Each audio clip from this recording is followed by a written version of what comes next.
side are supplementary.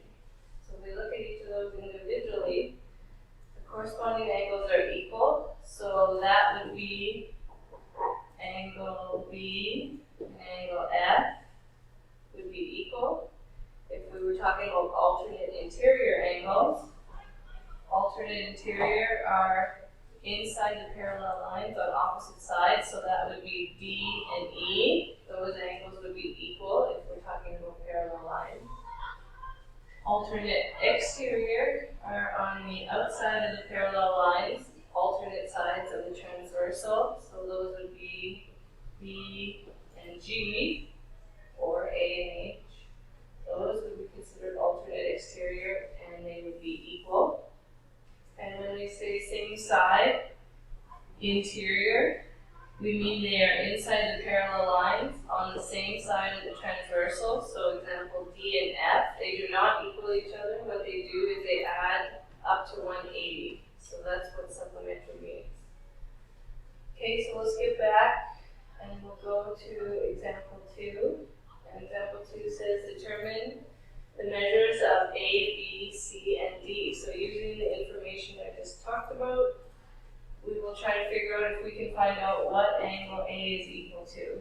So looking at this angle, we have an angle of 110, and this angle, these are corresponding because they're in the same position, and corresponding angles are equal, so that would mean A is 110 degrees.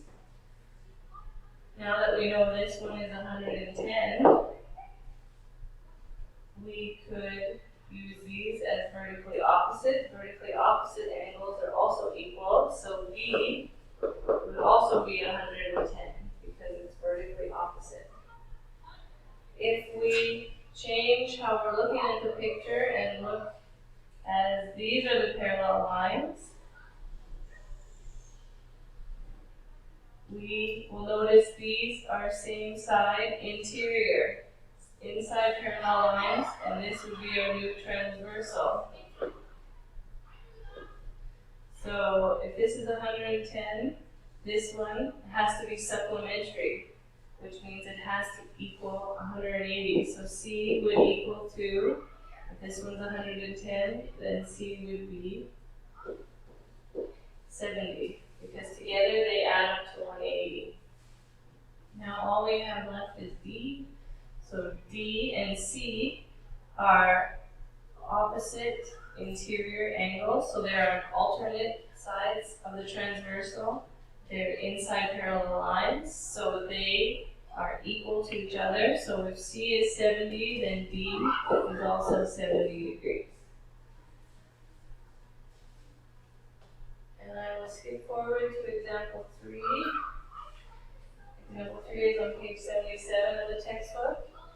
And all we want to do in this one is we want to prove this line CD is parallel to BF, and we want to prove that BF is also parallel to AE.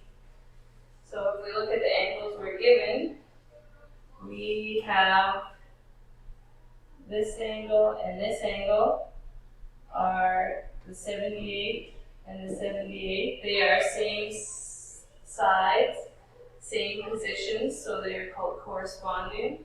They are both 78 degrees, so they must be parallel lines that encompass them. So if these ones are both 78, they are within parallel lines.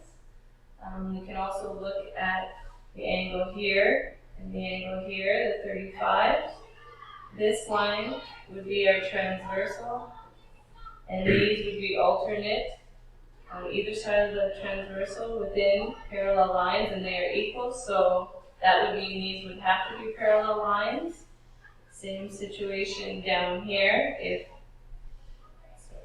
this is our transversal, if our transversal is here, this is 22 and this is 22, these are alternate angles that are inside parallel lines, so that proves that this angle is parallel, or this side is parallel, this side is parallel, this side is parallel.